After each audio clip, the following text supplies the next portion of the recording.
Hey everybody, today we're going to be taking a look at what happens when sleep doesn't function the way that it should. We get sleep disorders. So there are five that you are going to be responsible for knowing, and they are insomnia, narcolepsy, sleep apnea, night terrors, and sleepwalking.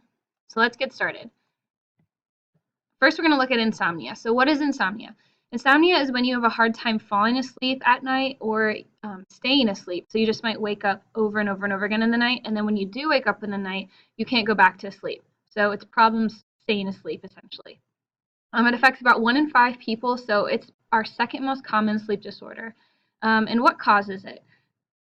Psychologists really aren't sure, but it's more common in women, people who are stressed, and people who have high amounts of depression and other mental disorders. So they think that there might be a link between those things. So how do you fix it? There's lots of different ways that you can try and help your circadian rhythm get back on track, but two of the things that you're not supposed to do are take sleeping pills or self-medicate with alcohol or NyQuil or Benadryl, those other medications that are supposed to make you feel drowsy.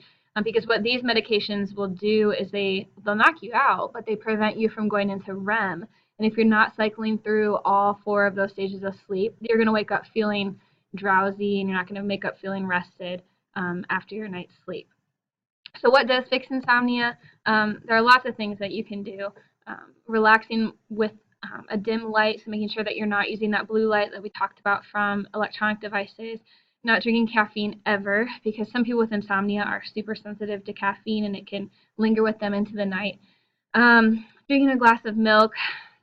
Some people say that that increases the tryptophan in the system, which can make them feel tired.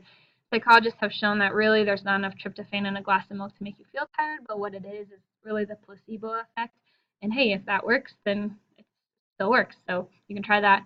Making sure you keep a regular sleep schedule and you're not going to bed and waking up at different times every single day, because then your circadian rhythm can't get on a clean cycle. Exercise not late in the evening, because if you exercise late in the evening, your body is stimulated and has a hard time relaxing, and hiding the clock. And again, these are just for people that have insomnia. You may do some of these things or not do some of these things and sleep just fine. And the last thing that I'll mention before we leave insomnia is that there is a disorder called fatal familial insomnia. And this is a really rare disorder. Only about 12 families are known to have this disorder in the world today. And it's a genetic disorder, and it manifests itself usually after the age of 25, between 25 and 65. And when the gene activates, you can never go to sleep again and you die. It's really terrible and really awful. And if we wouldn't have had as many snow days, we would probably watch it in class. But I have the YouTube link here, but I'll also link it on Schoology if you're interested in watching some of it. But most of the families that have it don't like to tell people that they have it. They're really secretive about it because they don't want to prevent people from marrying into the family and stuff like that. But it's a really interesting documentary, really sad and a horrible, horrible way to die. So that's insomnia. The second sleep disorder is called narcolepsy. And the word narco means numbness, and then lepsy means seizure. So when you have narcolepsy, you have these seizing moments of numbness. Essentially, what's happening is you fall asleep. So if I had narcolepsy right now, I could have an uncontrollable sleep attack where I would just fall over into sleep. But it's specifically one stage of sleep, and that is REM. They don't descend through stages 1 through 3 like we do in a normal night. They just instantly fall into REM. Because you know that you have to be paralyzed to be in REM, they will actually fall down.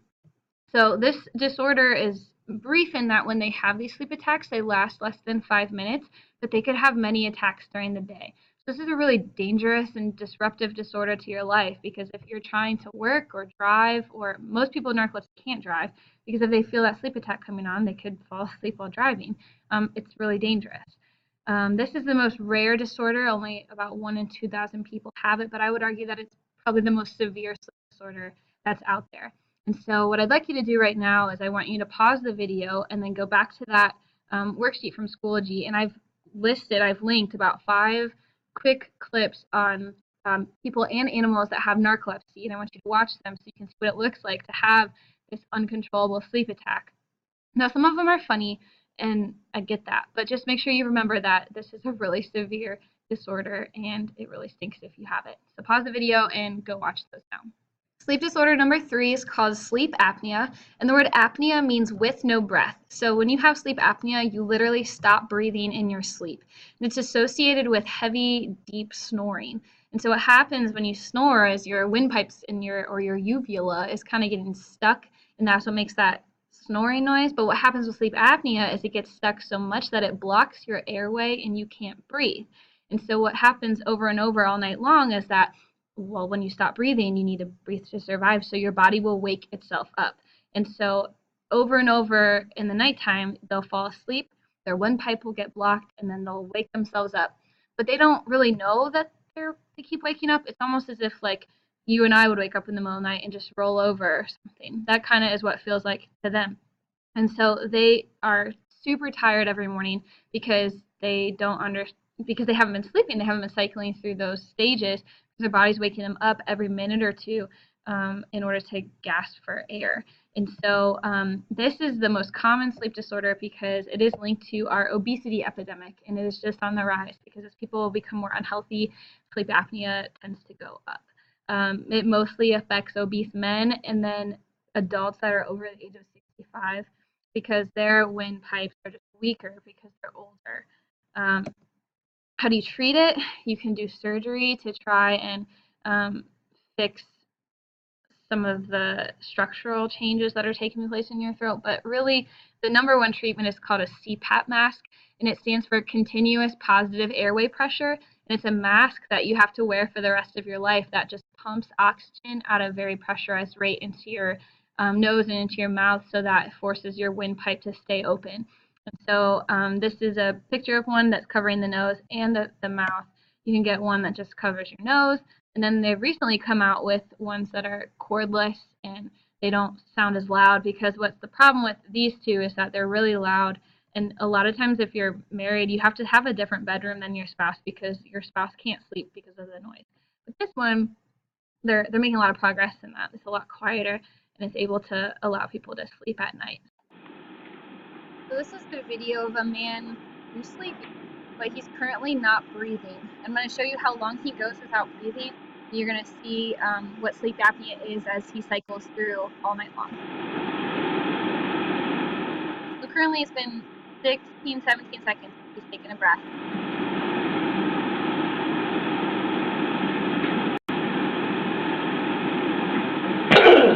And so his body's now waking him up. It's been 28 seconds that he went without breathing.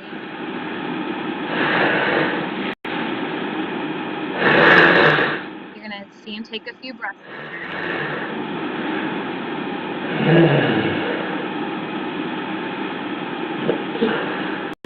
Still breathing. But now he's stopped. So we're at 54, 55-ish seconds. Let's see how long he goes without taking a breath.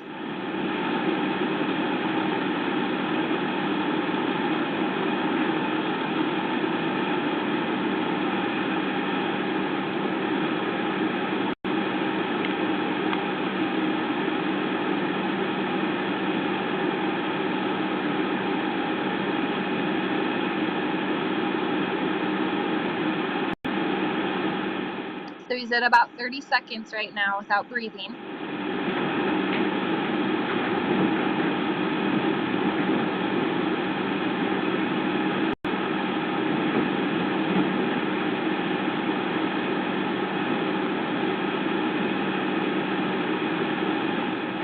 About 50 seconds without breathing.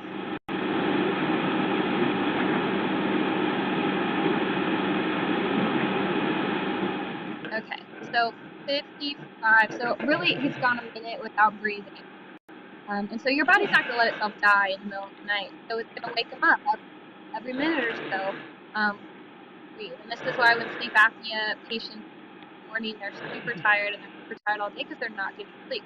They do all night long. So what I'd like you to do now is pause the video again, and I've put a really interesting video on the worksheet about Shaquille O'Neal. He actually had sleep apnea even while he was playing in the NBA, and he realized that he was having a hard time playing, and he was really tired all the time. And so this video is actually from Harvard and how he goes through his sleep study, and he has to wear a CPAP mask every night. But it's funny because it's Shaquille O'Neal. So go ahead and pause the video and watch that, and you can see how he deals with sleep apnea.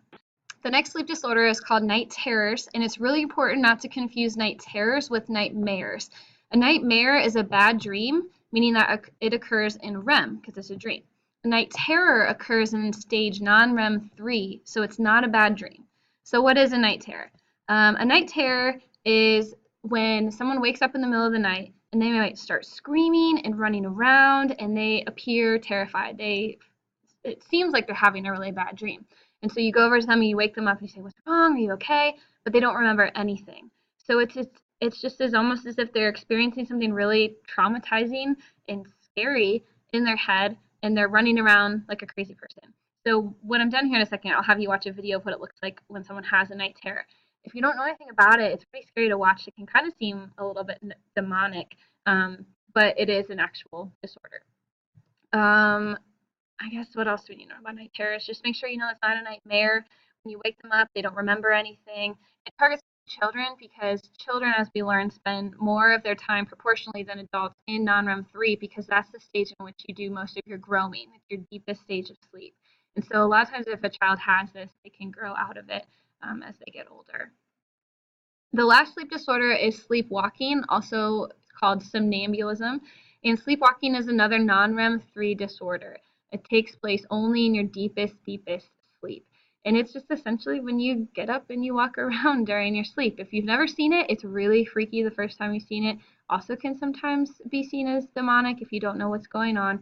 But it's, again, a totally normal sleep disorder.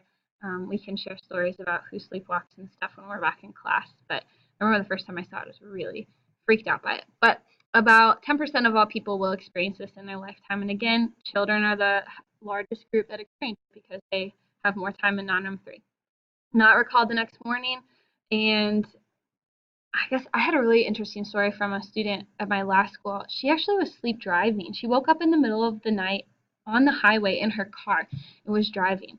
It was so scary, but at the same time, it demonstrates the dominance of our subconscious processing. So she was asleep, but her eyes were still working, her ears were still working, her motor cortex was still working.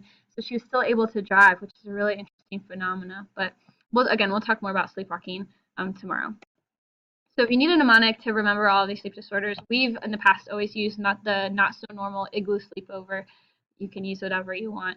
But now that this video is done, I want you to go back to that worksheet one more time, and I want you to watch the 2 clips I have on night terrors. You're going to be able to see what that looks like. There's some somnambulism in there with some people who are sleepwalking, and then there's even one on REM behavior disorder where you act out your dreams. So we know during REM you need to be paralyzed, but some people aren't paralyzed, and they have to tie themselves to the bed so that they don't act out their dreams in the middle of the night or hurt whoever's in the bed with them.